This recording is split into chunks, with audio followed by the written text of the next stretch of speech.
Hello and welcome along to the PPW pod, bringing you news, views and interviews from the property marketplace and prop tech industry every week. You can find us on YouTube, on iTunes, on Spotify, on Apple on Amazon and on Google as well. And if you find us on those platforms, give us a like, make sure to subscribe.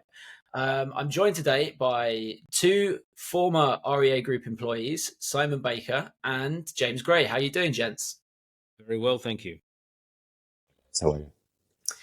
Now, James, I've introed you in a previous episode, but very, very quickly, could you just give us a very brief overview of what your history is in the industry and what you did at REA Group all those years ago? Sure. Simon kindly reminded me it's been 25 years now, so that makes me feel like it's a long time. I started off at REA back in 2000 as a new business development manager, and throughout sort of the next 13 years as REA grew, I took up various roles in sort of state manager from a commercial perspective across multiple states, a couple of national roles there as well. And then there was sort of a period of time whereby the international expansion happened. So that was the period whereby I suppose, and there was, I watched with interest one of your recent podcasts about operating businesses internationally and across borders and the lessons learned from that. So I was part of, I suppose, that journey when the acquisition phases happened. I left REA and rejoined Simon with the Classified Adventures Group, which is now the online marketplaces business. And that sort of involved certainly the conference businesses, where we obviously got a lot of exposure to different markets, different businesses and different business models. And then we launched a sort of a business around introducing technology companies as the industry grew and an ecosystem of technology suppliers developed around wanting to service this now profitable industry. We had a business where we were doing introductions from technology companies to marketplaces. And then more recently, I left Australia and I now head up the commercial team at iVox here in Europe. Okay. And so today's podcast is all about what made REA Group successful. So am I right in saying, Simon, REA Group wasn't the first real estate portal in Australia? It was founded as a challenger. Is that right? Correct. But if you go back, way back to the 1990s, the first legitimate real estate marketplace in Australia was Domain, started by Fairfax. I had to call it in 1995-6, and what they did was they replicated the newspaper model. So it was literally paper listing, and the listing costs were enormous. They were $500, $600, $700 to be on Domain in those days, and they're actually getting those sort of prices. And then a challenger brand emerged, run by Marty Howell and Carl Sabeljak, which was, they set up a thing called Netwide Solutions, which became Virtual Realty, which then became realestate.com.au. And the fun story around that is that they knew someone at Melbourne IT. Melbourne IT is the domain name manager for Australia. And that's how they got hold of realestate.com.au. They just happened to know someone there. This was in the times when people weren't paying any attention to the internet and what it could be. And they approached them and said, well, we would like to buy the realestate.com.au domain name. And the guy said, okay, no problems. And they bought it for literally next to nothing. And out of that emerged realestate.com.au. Then back in 1998, maybe, or 99, realestate.com.au listed as a very, very small business. We're talking a couple of million revenues and losses, listed on the Australian Stock Exchange, and quickly burnt through the money that it raised. And it was around that time, James, I believe you sort of joined the business with a gentleman called Nigel, was CEO, I think, at that point in time. And maybe you want to talk about sort of the company and what it sort of looked like in those days. It was a very early stage business, right? The internet. And I think it's interesting. I'll probably talk to it later on. I think the 3 or 4 phases of significant growth during REA, but it was very early days. I came from a real estate background prior to that, so I knew a little bit about it, knew very little about online, and I think the industry as a whole, internet was at its absolute infancy, right? I remember in the very, very early days, our role was multiple. It wasn't just as simple as signing up a customer and then enabling them to advertise on realestate.com.au. It was around helping them buy the correct computer, installing ISP software, setting up a web page for them, teaching them how this internet works, how to take photos and upload that. And I think in the very early days, we even had people that were, or advertisers rather, that were sending in via post photos of properties for staff within the business to upload the content onto the website. So it was very, very early days, right? And from a so James, just on that, just to jump in, I always remember walking into when I first started back at REA in 2000, walking into this is in late 2000, walking to the Melbourne office, and there were literally stacks of photographs, and the team was sitting there scanning photographs on behalf of the agent to then upload them to the website for the agent. And then when you walked out of the customer care room and around the corner, there was another room. You opened it, and in there were just banks of modems, because they were also running an ISP, which means it allowed the agents to dial into something to get access to the internet. So these are the very, very early days. And you're dealing with an audience of real estate agents who were not technology savvy, right? So they had to dial into an ISP. They had to then send off their photos. They then had to, the process was highly complex and highly convoluted. So those days were fun and very raw in how to get the industry to understand the value of online marketing. Okay, that's actually interesting. That sounds to me a lot like the experience of some other real estate portals, even nowadays in emerging markets. So I spoke to Imran Ali Khan, who's the CEO of Dubizzle Group, who's, it's a company that operates real estate portals in developing markets. And he said something similar about what they've had to do much more recently. So is the fact that you guys were doing this for agents one of the factors that made you successful? Like, were the competitors not helping agents as much to get online, or what was the secret sauce when it came to making REA Group successful? I don't think it was a matter of something that was the norm. It was in the very early days where, in order to make the business successful, you often hear about content is key, right? So there's multiple levers here. You need the content, you need the consumers, you need the leads to be generated in order to make a successful business before you monetize. But this was literally in the early days where, what option do I take here? Edmund, I either take your business and take your properties because I need your content, and I put it online for you, or you're not enabled to do it, so I don't have access to them. So you didn't really have a choice. Would be the way I would answer it at that point. And at a similar time, alongside that, we had competitors in the market. So that was one of our enablers. Competitors' enablers were giving away, if you sign a 12-month agreement with us, we'll give you, as part of this subscription package, a free computer and ISP service to enable you to actually start uploading and participating in this new thing called the internet. So whatever lever you needed to pull to get that content, would be my answer.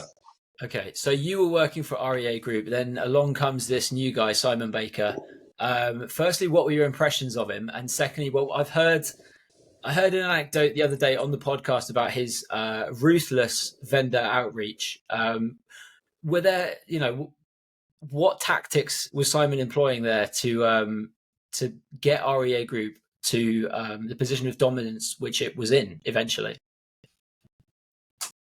I'll deliberately take a break there, Ed, because I could throw him right under a bus here and then There's no point in having a podcast if you're not honest.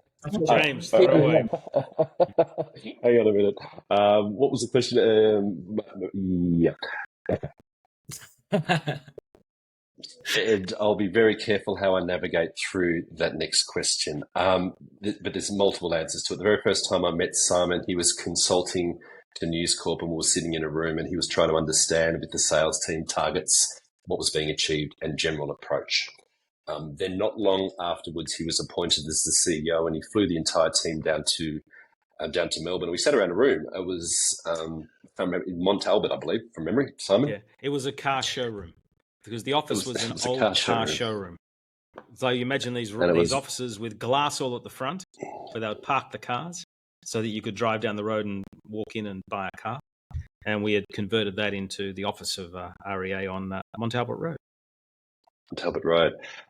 I think the key to this, and I touched on it earlier on, is if you look back on it, a salesperson did not have a clearly defined role. So I talked about the fact that I didn't really, as a salesperson, have a database. How do I find my audience? So how do I, segment an area and start targeting it? What's my proposition? Because the internet was still new. And then I needed to sell an ISP package. What's an ISP package when I don't even know what the internet is? We needed to ensure that they had computerware to put it in there, digital cameras to upload, and a desire. Right. So there was a lot of different elements into one sale, and it was what is now a very simple sale to a very convoluted. So I think one of the first things that management did at the time was really simplifying that role. Okay, you don't worry about ISP packages. Don't worry about anything other than one job. Go and get the content. So what is your territory? Map out Australia. I think at the time we probably had a dozen salespeople. So let's divide Australia by 12 and conquer, and try and get a database going here of real estate agents that we can actually start to connect with. And one job only, get them on the subscription and get their content on. And that to me was the first step in success, because, and I think this is a learning, it doesn't really matter whether it's REA or what market you're in, understand what your market is. And it's a very common question, I know, Simon, that you ask is, what's the size of the opportunity? Probably didn't really know at the time, right? But with some significant work and database work and identifying and actually employing people to actually go and collect business cards, centralize the list of real estate offices in Australia and go and trawl various websites, there was a starting point for what is the size of the opportunity, and then you just followed through afterwards. Yeah, okay. That would be my first point. Okay, so, well, and actually, I know you play cricket, James, and you played that with a very straight bat. Well done. Thank you. I just want to tap in there a couple of things. One is, I remember walking in and asking, I think we had about about 10 or 15% of Australian agents were using about 1,500 contracts or something. I can't remember the exact number. And I asked the accounting team to just give me all the contracts. And I remember sitting there for a day, and I had literally printed out contracts this high. And I started to, I remember we are selling an all-you-can-eat subscription for $150. So the very basic thing. So I thought, I'm curious, what's been happening? So the best way to find out is I took these 1,500 contracts and I started to put them in piles, right, of contracts that were the same. So you'd think you'd have one pile of 1,500 contracts because it's one contract, or you can eat $150. I ended up with 32 piles because salespeople had been doing changes. It was a 12-month contract, or it was a 15-month contract. There were so many different things that were money back guarantees. Money back guarantees. Oh, there was one which had written in hand on top, if at any point in time this customer is not happy with the service, all monies will be refunded. And these were the deals that were being done so that they could earn the commission. So the first step was get clarity. Sorry, guys, there's one contract. If you come back with this contract signed, you'll get a commission. If you make any changes to the contract, you won't get a commission. Basic. Okay. So it's about focus. And then the second thing that James was talking about was important is we didn't know who the target customers were. Okay. Now, real estate agents in Australia have offices. Well, they did in those days. And so we took a very simplistic approach. We said, well, let's go find out the names of agents in the offices. So we'd walk into a few of them, and what they all do is have a rack at the front with business cards in it. So we just employed university kids to walk down streets, high streets. We gave them we just took the major cities and just broke them up and said, you walk down every street, every high street, walk into every real estate agency and get the business cards and give them a coffee cup with the brand on it or a baseball cap or whatever it was. And we would get these stacks of business cards that would come into a guy called John Hart, who was the head of marketing. And his job was just to get them into a spreadsheet. And then everyone in James's territory, here's a list. So if you sell anyone on this list, you'll get a commission. You got to sell that contract. So what it is about focus, direction, clear rules on how this is going to work, and remove all the noise. Don't worry about ISPs. Don't worry about building websites. Don't worry about all the other crap that comes with this. Just do that. If you just do that, it creates the opportunity for us to build a base that we can then do things on later. And that was as literally how we thought about it. All right. So moving past your days at REA, James, you've been in the industry and around the industry for, as we've said several times now, 25 years. What is it what is it in your opinion that makes a real estate marketplace successful? How can you boil it, if you can boil it down to just a few kind of simple elements? Because you'll have seen a few that have succeeded and quite a few that haven't. Fundamentally, and it doesn't really matter what market you're in, there's some key levers that position an effective marketplace. It's probably the same whether it's property or automotive or a general marketplace. And a lot of this came, and we used to use it, and Simon used to use it, and often references it in masterclass sessions that he does. I think one of the key points is around you need content, right? So content is key so that when a consumer comes along, and they're all like an interwoven piece. Content, consumers, generating leads. And once you get a marketplace where they're working in synergy together, that's when the monetization piece comes into play. And I think if I look back on the days, sort of between 2000 and 2010, and whilst referencing REA, this is not specific to REA. I think it's something that everyone can consider what part of this journey their market is in. Because I think if we look at the evolution that we went through, I think stage one was that one we were talking about earlier on. The internet is here. What is it? Is it real? Is it a passing phase? Yes, it is. So I'm not going to participate. Phase two very much became, and this is at the point where we now knew who the addressable audience or targets were, and we knew that internet was now playing a part. But their perception was, and the vast majority, like significant 90+% of their advertising dollar was still spent in local or broadsheet newspapers, local glossy magazines, signboards, things like that. And there used to be all these old adages that used to say, he who dominates the local paper or the local signboard dominates the suburb. So we very quickly identified that it's about trying to get a small piece of that, okay? Start small and get the transition happening. So there's a big budget over here.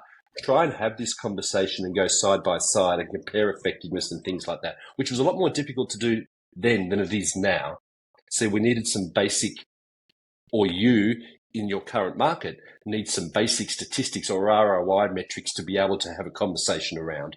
So once we had that transition happening, you needed to be able to replicate or produce products online that was somewhat the same rationale as that of a newspaper.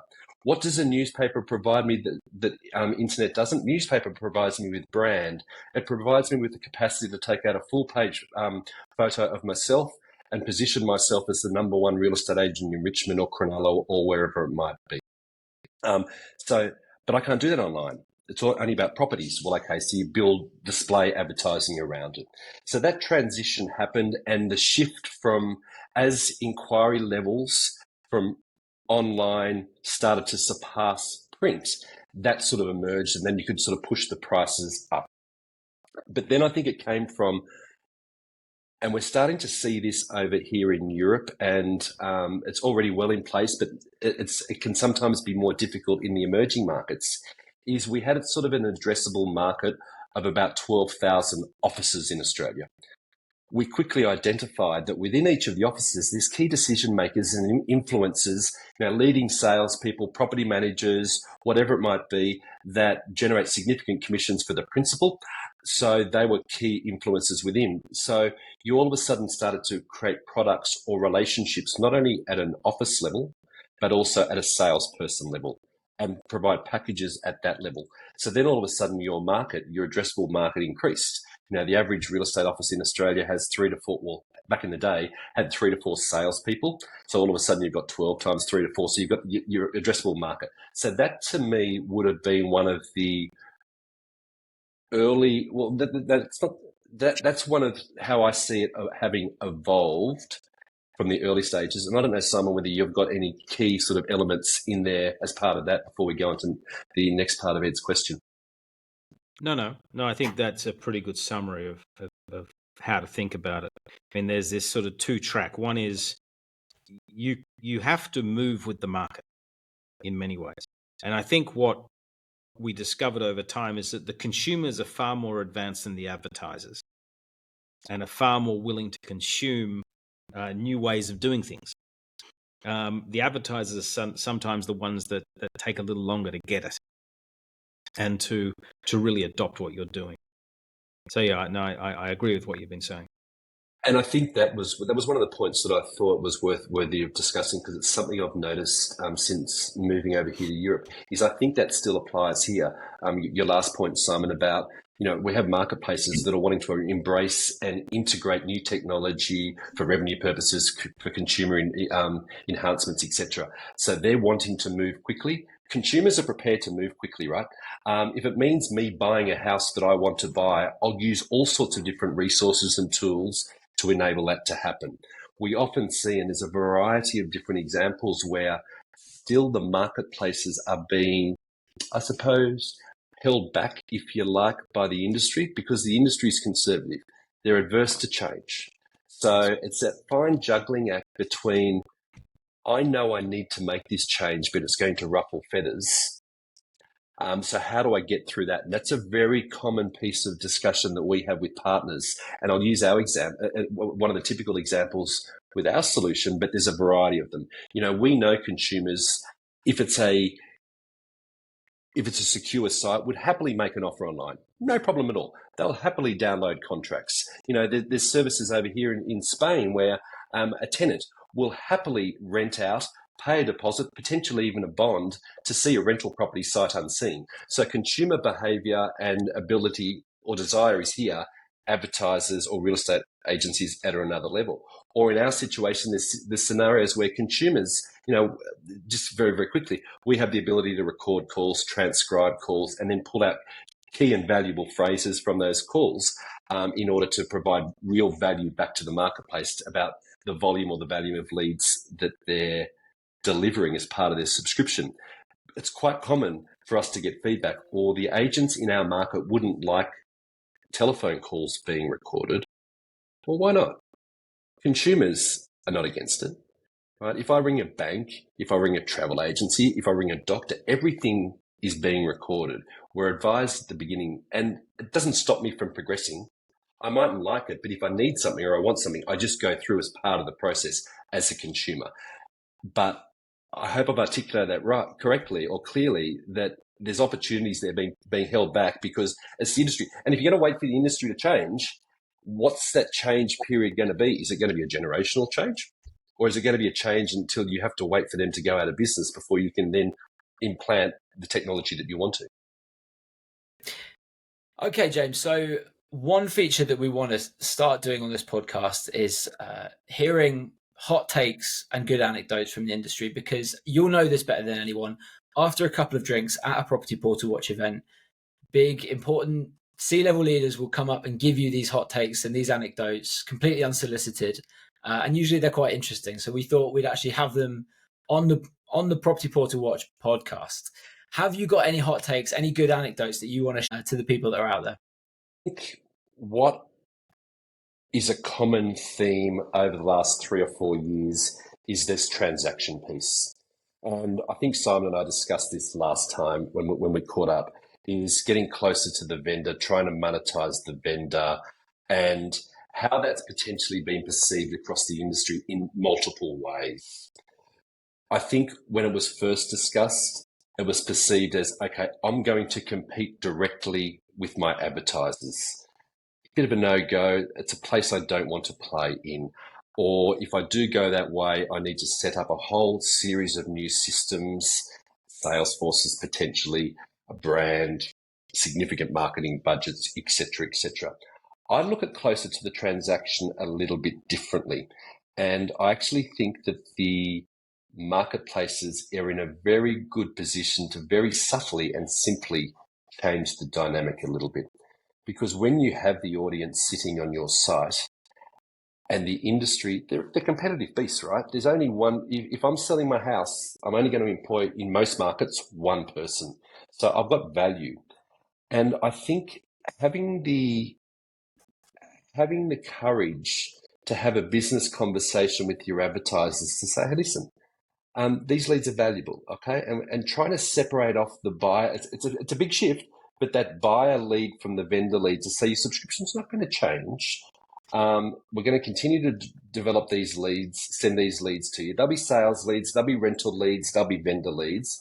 But those that are a vendor that openly at the beginning of the funnel identify themselves as a vendor and want a different experience and trust the brand of the player that they're searching on, there's opportunities there to separate them off and have a business conversation with your advertisers to say, I've got this person here that's identified themselves as a seller. Should we enter into a relationship here where we can both benefit? So you're saying you are, if I've got this wrong, tell me, you're advocating a real estate portal doing something like a joint agency or a commission split, or however you want to phrase it, with vendor leads, essentially becoming, let's say, closer to a brokerage, maybe. Well, I think, Ed, it doesn't matter what market we're in, especially established markets, whether it be in Europe, Australia, the US, it's this vendor lead piece, right? It always is. Because ultimately that's the highest valued lead that is coming across from the consumer base through the marketplace to your advertiser. And I still think there's a significant lack of visibility across how many vendors are sitting on a site or home sellers are sitting on a site and engaging with your advertisers. And a lot of the conversations that we're having is that we're not necessarily going to do anything yet. But if I'm flying blind, which is almost like that earlier commentary we were talking about when we were first starting, we were flying blind. We didn't really know the size of the addressable market. Until such time as I know the size of the addressable market, that is how many vendors are sitting on my site, I can't really make a calculated decision as to what the best approach is. So we have different players out there in different markets. Some are doing the transact. Some are opening up their own brokerages. Some are doing commission splits. Some are just sitting back, which is probably the way I would do it. Sit back, collect 6-12 months of data and have the data in front of me to work out what that approach is. But to me, it seems strange that, I don't know, your average subscription in a market may be €500 or US dollars per month, unlimited listings, sales leads, rental leads, and vendor leads, which are significantly higher value, and they're all morphed into one. I think the logical next step is trying to work out, and I don't have the answer yet, but it's to try and work out how to start to separate these out and turn it into a transactional sort of piece.